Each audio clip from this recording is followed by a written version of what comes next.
Salut les amis, c'est Alain Semevo, bienvenue dans cette nouvelle vidéo. Donc actuellement je suis au Togo, je suis venu voir des étudiants que j'ai ici au Togo, en coaching avec moi au Togo, et aussi pour rencontrer des amis entrepreneurs qui sont ici. Donc vous allez voir dans la suite des vidéos d'interviews avec des entrepreneurs qui sont ici localement, et ça fait vraiment plaisir de voir les gens réussir des business en Europe et aussi en Afrique. Vraiment, ça me fait beaucoup plaisir. Maintenant, voilà, comme vous le savez déjà, je suis en Afrique pendant un mois à peu près. Il y aura des interviews sur la chaîne et actuellement, je suis un peu en format vlog. C'est l'idée ici, c'est de vous montrer un peu mon quotidien, ce que je fais ici. Et je vais aussi vous montrer un peu le pays, d'accord. J'ai fait, je vais pas dire time-lapse, mais en tout cas, j'ai filmé mon voyage depuis Cotonou pour venir ici à Lomé. Donc, on va vous mettre quelques extraits dans la vidéo. Donc, restez avec moi jusqu'à la fin parce que je vais aborder un sujet actuellement qui me fait un peu mal parce que c'est quelque chose qui s'est passé ce matin, avant que je ne vienne ici. C'est ce qui a fait que j'étais même en retard parce que je devais quitter Cotonou à 9h et j'ai dû quitter à midi à cause de certaines informations. Je pense que c'est à cause de ces genres de comportements que les choses n'avancent pas réellement en Afrique, surtout quand les gens sont entrepreneurs ou quand ils ont un business ou même des gens qui sont salariés. Pourquoi les entreprises de manière générale n'avancent pas du tout? Donc c'est le sujet de cette vidéo parce que c'est vraiment important que les gens réfléchissent sur ça. Et j'ai même des amis entrepreneurs qui font la même, qui sont ici en Afrique et qui ont le même type de comportement et ils ne savent pas comment ça détruit leur business. Et c'est de ça qu'on va parler dans cette vidéo. Donc, on se retrouve juste après l'introduction.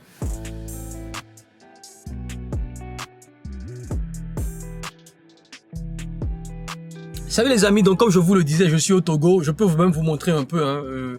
Attends, j'ai ma caméra juste là. Je vais vous montrer un peu le décor. Donc voilà, là vous avez le décor ici. J'étais venu voir dans un restaurant ici déjeuner. Le restaurant appartient à un entrepreneur, j'espère que vous voyez, en tout cas, ça appartient à un entrepreneur togolais que j'ai connu récemment. D'accord, c'est un ami à moi qui m'a mis en contact avec lui. Voilà, et qui le connaissait aussi, c'est un entrepreneur. Mais vous savez, ici en Afrique, lorsque les gens entreprennent, ils aiment pas trop s'afficher, ils ont un peu peur. Donc voilà, ils aiment pas trop faire des interviews. C'est assez rare de les voir accepter des interviews comme ça, parce qu'ils se disent qu'il y a trop de jalousie, etc. Mais bon, c'est pas ça l'idée de la vidéo. L'objet de cette vidéo, c'est de parler du comportement qu'ont beaucoup de personnes et qui fait que ça tue leur business. Donc je vous raconte l'histoire. Ce matin, je devais quitter la maison à 9h pour venir au Togo et j'avais commandé des habits traditionnels. Quand je suis en Afrique, j'aime porter des habits traditionnels, des habits de chez nous. Surtout au Bénin, on est beaucoup habitué à porter ces genres d'habits. Donc j'avais commandé des habits avant de venir au pays depuis l'Estonie, comme je suis en Estonie actuellement. Et ce matin, le tailleur nous a dit, ouais, écoute, tu peux passer à 9h. Mais vous savez, le pays, quand ils te disent passe à 9h, j'étais sûr qu'il n'allait pas terminer en fait. Donc je me suis dit, ok, est-ce que tu es sûr? Je vais passer à 9h30 pour être sûr que quand je serai là, ce sera prêt, etc. Donc du coup, je vais là-bas et ce n'est même pas prêt. C'est au moment où j'atterris qu'il a commencé à faire le repassage des habits, qu'il a commencé à mettre les boutons, il n'y avait même pas de boutons. Et tellement ça m'a énervé, je me suis dit, mais mec, ça fait 2-3 semaines qu'on a commandé chez toi. J'ai commandé ça avant même de venir ici au Bénin et ce n'est même pas encore prêt, tu vois. Et en plus, tu me dis de venir en sachant que tu n'as même pas terminé. Et ce type de comportement, je pense que beaucoup de gens ne se rendent pas compte de comment ils arrivent à perdre les clients facilement, surtout en Afrique. Et ces gens d'exemple, il y en a énormément. Des gens qui vous donnent de faux rendez-vous. Des employés, des ouvriers ou même des businessmen qui sont extrêmement talentueux. Ce tailleur-là, il est extrêmement talentueux. Mais ils sont incapables de respecter les délais. De vous dire que lorsqu'ils sont en retard, de vous envoyer un petit message pour vous dire non, ne t'inquiète pas. Je suis en retard, donne-moi un peu de temps et je vais reprendre, etc. Bref, ils ne le font pas. Et en plus de ça, ils vont commencer à fuir, à vous éviter, alors que vous avez payé en plus. Et c'est un type de comportement qu'on retrouve énormément en Afrique et les gens ne se rendent même pas compte. Et on met ça sur le dos que c'est comme ça ici. Ça marche comme ça. Et moi, je suis persuadé que ça tue énormément de business. Et ça tue plus de business que les histoires de sorcellerie. Parce que quand vous le savez, quand vous êtes en Afrique et qu'un business ne marche pas, ce n'est pas parce que le mec, il a fait de la merde. Non. C'est parce que sa tante au village lui a fait de la sorcellerie. C'est parce que telle personne ne l'aime pas. C'est parce que ses ennemis ne l'aiment pas, etc. Et les entrepreneurs, quand je parle d'entrepreneurs, je parle de beaucoup de gens qui ont de petites entreprises, des indépendants en Afrique, des tailleurs, des couturiers, des médecins, des trucs comme ça. Ils n'arrivent pas à faire une introspection pour savoir que c'est aussi de leur faute et de la manière dont ils traitent leurs clients. Et même quand j'étais en Côte d'Ivoire avec Jean-Yves, on a fait une vidéo interview de 2 heures en Côte d'Ivoire avec Jean-Yves. Et la vidéo n'est jamais sortie. Pourquoi? Parce qu'on a remis la vidéo monteur vidéo, mais on est en mars, on est en avril, la vidéo n'est pas sortie. Et c'est toujours des excuses. Non, mon ordinateur est cassé, mon ordinateur a fait ci, j'ai pas eu le temps. Et c'est toujours des excuses Et finalement, j'ai laissé tomber. J'ai dit, ok, mec, garde la vidéo, c'est pas grave. Quand je serai en Côte d'Ivoire avec Jean-Yves une prochaine fois, je referai avec ma propre caméra, etc. Et là, je pourrai moi-même faire mon montage vidéo. Et en plus, quand je me suis énervé en disant, mec, ça fait 3 mois que j'ai pas reçu la vidéo, le gars aussi s'énerve. Il dit non, que dans tous les cas, c'est combien je l'ai payé même, qu'il est prêt à me rembourser, que lui s'en fout de ça, etc. Je dis, mais mec, vous vous rendez pas... En plus, il est talentueux, c'est ça qui est le truc là, il est talentueux. Et les gens ne se rendent pas compte de comment ils tuent leur business eux-mêmes. Les gars sont talentueux, mais ils sont incapables de respecter des délais. Et quand ils ne respectent pas les délais, au lieu de le dire et de s'excuser, soit ils vont s'énerver sur vous, soit ils vont disparaître. Ils vont commencer à vous faire des faux plans. Pour l'histoire de la vidéo avec Jean-Yves par exemple, mais je lui envoyais des messages, il ne me répondait plus. Je l'appelais, il raccrochait les appels. J'ai dit, mais mec, la vidéo, mais donne-moi la vidéo. À un moment donné, j'ai dit, ok, envoie-moi les fichiers de la vidéo, des fichiers, comment je vais dire, RAW, comment on appelle fichier RAW. C'est-à-dire qu'il n'y a rien, aucun montage dessus. Et moi-même, je vais faire le montage, incapable de m'envoyer les fichiers. Et ce type de comportement, je l'ai même observé avec des entrepreneurs en Afrique qui ont du succès, qui ont des business qui tiennent. Mais le problème, c'est que ils sont incapables de respecter. Ils vont te dire, ok, je t'appelle tout à l'heure. Ils vont jamais t'appeler. Ah oui. Et au lieu de s'excuser encore, ils ne le font pas. Ah, j'ai eu tel problème, ils vont pas le dire. Lorsqu'ils te donnent des délais de livraison, ils vont pas respecter ces délais de livraison. Et quand tu vas essayer de leur dire, mais mec, qu'est-ce qui se passe? Soit ils vont s'énerver, soit ils vont disparaître, ils vont jamais te répondre, ils vont disparaître avec ton argent, etc. Et c'est ce qui fait que il y a énormément de personnes en Afrique qui sont extrêmement talentueux, des tailleurs, des coiffeurs, des indépendants de manière générale, qui sont extrêmement talentueux, mais qui vivent comme s'ils étaient pauvres parce qu'ils ont pas de clients. Moi, je connais un couturier qui a été le couturier de quelqu'un dans ma famille, un mec brillant. Lorsqu'il coud les habits, t'as l'impression que c'est industriel. Ce mec, je le connais depuis au moins 25 ans. J'étais bébé quand je le connaissais. Ce mec venait chez nous coudre des habits. Et je vous dis qu'en 2022, il est toujours à vélo. Et à chaque fois, je lui dis, mais qu'est-ce qui se passe, mec? Pourquoi? Parce que c'est des gens qui sont incapables de respecter leurs clients. Ils sont incapables de se discipliner. Ils sont incapables de respecter les délais. Ce qui fait que à chaque fois, les clients sont déçus et ne reviennent jamais vers eux. Donc, à chaque fois, ils doivent tout le temps chercher de nouveaux clients parce que les clients sont déçus. Les clients ne viennent pas. Et je pense que c'est l'un des trucs, les facteur qui détruit le maximum de business en Afrique. Ce n'est pas la sorcellerie qui détruit les business, c'est la relation que les gens entretiennent avec leurs clients. Il suffit d'aller au marché en Afrique. Parfois, tu es en train de regarder le produit et le vendeur te dit, si tu ne veux pas acheter, dégage de ma boutique. C'est des trucs, les gars te le disent en face. Si vous ne voulez pas acheter, dégage de ma boutique. Et tu te dis, mais merde quoi. Alors que la personne, tu vois qu'elle ne vend même pas. Tu vois sa marchandise, tu sais que ça fait 10 ans que c'est là, qu'elle ne vend rien. Et après, ils vont dire que non, que c'est la sorcellerie qui fait qu'ils ne vendent pas, que c'est telle chose qui fait qu'ils ne vendent pas.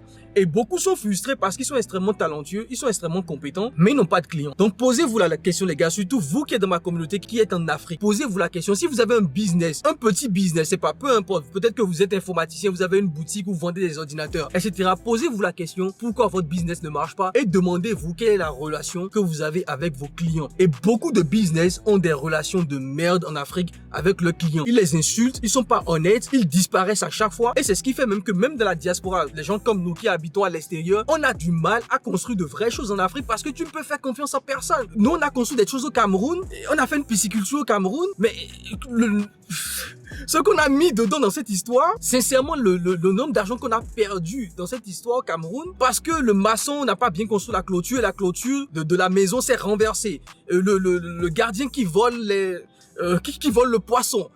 Il y a que ça. C'est que des problèmes.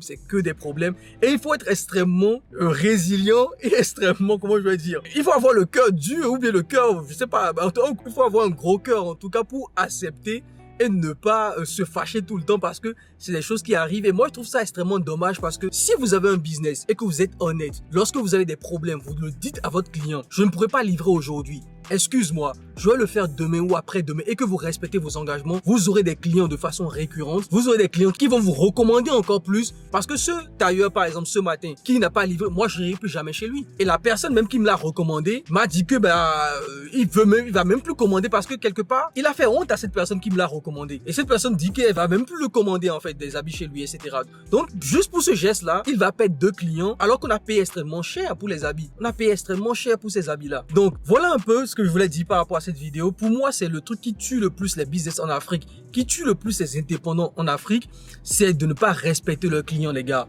Si vous regardez ma vidéo et que vous avez un business en Afrique et vous suivez ma vidéo, vous avez n'importe quoi, respectez vos clients. Si vous ne respectez pas vos clients, ils vont partir et vous serez tout le temps en train de chercher de nouveaux clients. Parce qu'il faut savoir, un client qui est content va vous ramener 10 personnes demain. Un client qui est mécontent va vous éloigner au moins 100 personnes. Il faut le savoir que les gens sont plus attirés par ce qui est négatif. Quand c'est négatif, le négatif a toujours beaucoup plus d'impact. Donc, quand un client est mécontent de votre service et que vous ne rattrapez pas le coup, et que vous mettez ça sur le coup de la sorcellerie, ou vous mettez ça en disant que non, de toute façon, on s'en fout, sachez que derrière, vous allez perdre au moins 100 clients derrière, les gars. Vous allez perdre au moins 100 clients parce que là, moi, je vous l'ai dit, j'ai dit à mon ami qui me l'a recommandé, il n'est pas content, lui va plus le recommander à d'autres personnes et il va perdre des clients. Bien évidemment, on est en Afrique, il s'en fout, hein. Il s'en fout de perdre des clients. Mais allez voir des gens aussi talentueux. Vraiment, c'est un gâchis en fait en Afrique, des gens extrêmement talentueux qui peuvent vous réparer tout. Même ma voiture ici en Afrique, c'est ma voiture que j'avais en France que j'ai envoyée en Afrique. On avait un problème de climatiseur. On n'a jamais pu le réparer en France, je vous assure les gars. On n'a jamais pu réparer le climatiseur en France. Ça ne marchait pas. On a mis plus de 1000 €. On a envoyé ça en Afrique.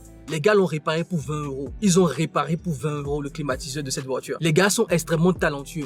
Mais pourquoi ils ne sont pas riches? Pourquoi ils n'arrivent pas à scaler leur business en Afrique? C'est parce qu'ils ne respectent pas assez le client. Ils s'en foutent d'eux. Et si vous avez un business en Afrique, ne faites plus jamais ça. Respectez vos clients, respectez vos délais. Et si vous avez un problème, appelez vos clients au téléphone. Voilà un peu pour cette vidéo sur l'Afrique. Comme je vous l'ai dit, je vais faire beaucoup plus de vidéos sur l'Afrique parce que je suis sur le terrain ici. Et ça m'intéresse aussi beaucoup de présenter d'autres réalités aussi. Bien évidemment, on parle d'e-commerce sur la chaîne. Regardez dans la description pour avoir accès à ma masterclass gratuite sur l'e-commerce. Comment partir de 0 à 10 000 € de chiffre d'affaires par jour. On se retrouve dans une autre vidéo. On va parler toujours d'Afrique, d'interviews, de beaucoup de sujets qui sont extrêmement passionnants. Des entrepreneurs du web qui sont en Afrique et qui ont tout défoncé et qui n'ont même pas quitté le pays. Et sincèrement, respect pour ces gens-là. Et on va parler de tout ça sur cette chaîne. N'hésitez pas à liker, à commenter, à partager la vidéo. Dans la description, vous le savez les gars, dans la description, vous avez accès à ma masterclass gratuite. Et aussi, vous pouvez dès maintenant avoir un call, un appel de 15 à 30 minutes avec moi ou quelqu'un de mon équipe pour vous aider à scaler votre business en e-commerce. On se retrouve dans une prochaine vidéo. Sur ce, bye bye.